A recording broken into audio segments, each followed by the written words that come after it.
Welcome to my final video. My name is Christine Hodge.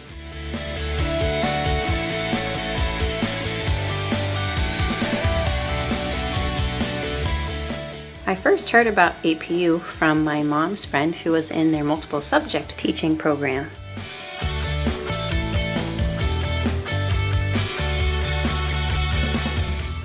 I chose Azusa Pacific University because of their NCATE accreditation, and they had terms that started in February, so I didn't have to do nothing essentially until fall of the next year before working on my credential. I was also drawn to APU because of their accelerated program where you could do a credential and then a master's on top of that for another 6 months. So a year and a half for both degrees was something that I was really interested in.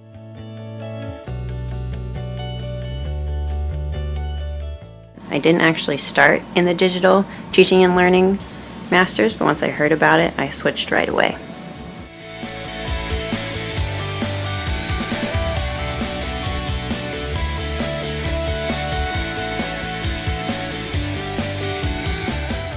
I've particularly enjoyed the flexibility and still intensity of content of this program.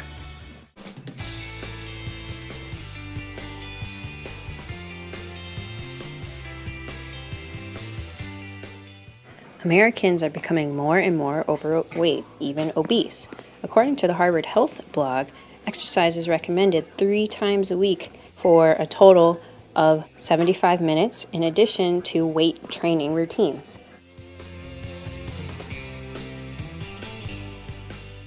The problem I've had is that it's really hard to maintain a steady routine. I've been able to incorporate changes like taking the stairs, general fitness changes, but I've had a harder time with diet and regular exercise.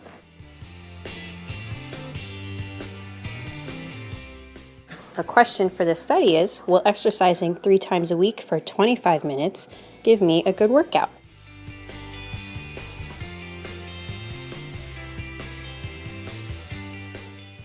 That way, I'll meet the requirements according to the Harvard Health blog, and hopefully it'll be something I'll be able to maintain when I have a full-time job for the first time this fall.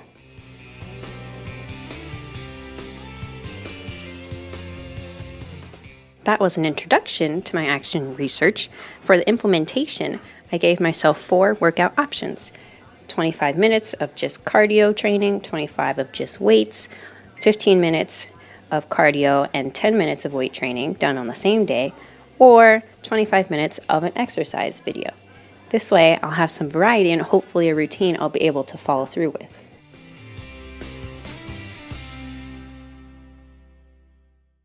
Workouts were ranked afterwards on a scale from 1 to 5 quantitatively, and this goes from 1 being a poor workout and 5 being a good workout that left me feeling tired and relaxed and not too sore the next day.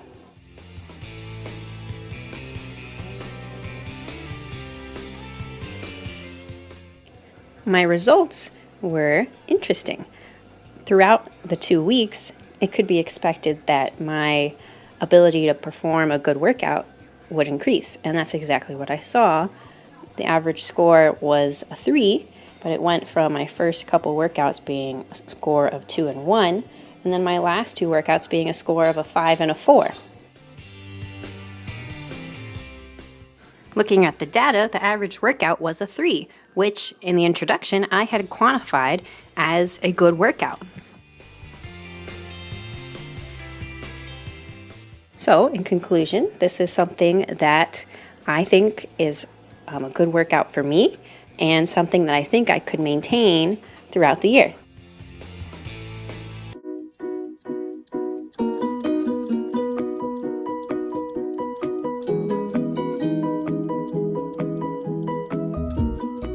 My unit plan is on genetics, which is a unit in biology, and it was designed for 9th grade. In genetics, there are a lot of complex concepts which include the use of statistics, Punnett squares, and of course data analysis. So it's going to be really hard for students. I wanted to design a unit that was not only engaging in making those more understandable, but also fun.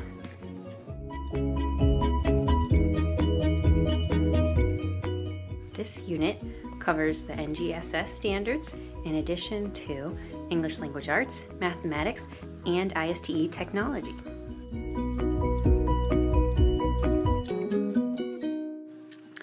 Each week progresses through Bloom's taxonomy. Monday, Tuesday begin with knowledge and understanding, and by Friday, students are evaluating and creating products. The first week is mitosis, and the second is meiosis.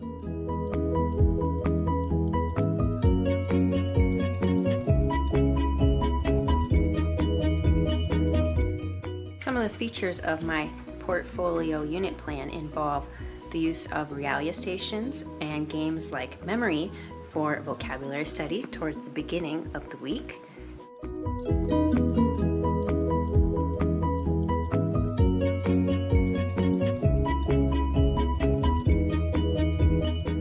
In the middle of the week, watching and analyzing YouTube videos that include songs for how to remember the steps of mitosis and meiosis.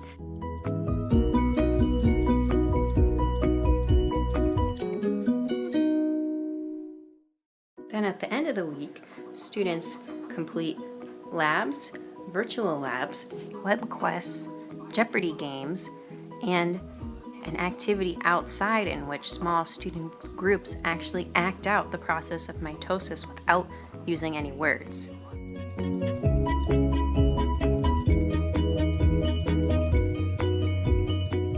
Through all these activities, students are not only asked a variety of tasks and skill sets, they also learn to interact in different social group forms, including individual, partners, small groups, and large groups.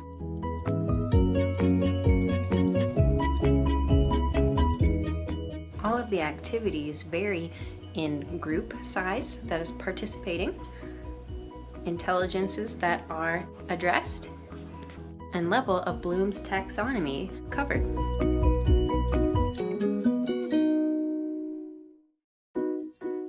One of the apps used is a virtual lab that walks students and partners on the Chromebooks or iPads through using different Punnett squares to solve genetic combinations with a storyline about a fictional group of characters called Snurfles.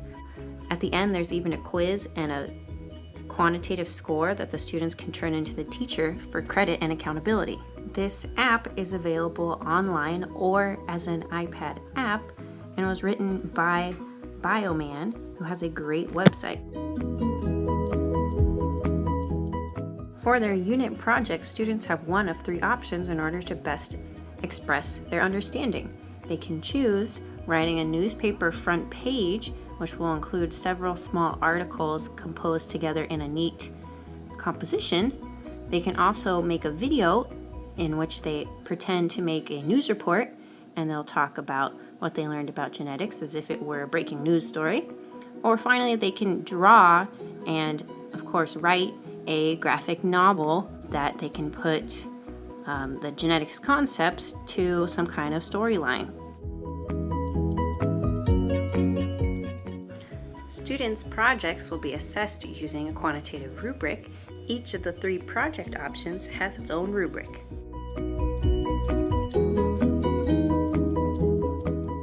There is a possible score range from 1 to 4 in each of 4 categories for a total of 16 possible points, which can be scaled up or down depending on how much you want this assignment to weigh.